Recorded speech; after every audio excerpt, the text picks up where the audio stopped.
Did your vagina just fart?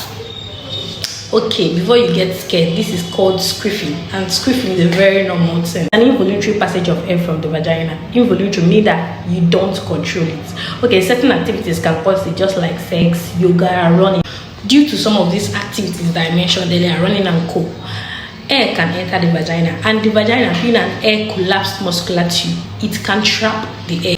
When the vagina traps the air, it can be released when you change position or when something is introduced into your vagina. So squiffing is a part, like, is normal. It's part of normal life. It's nothing. It's not something you should be scared about. It's not because your vagina is too loose or because it's too tight.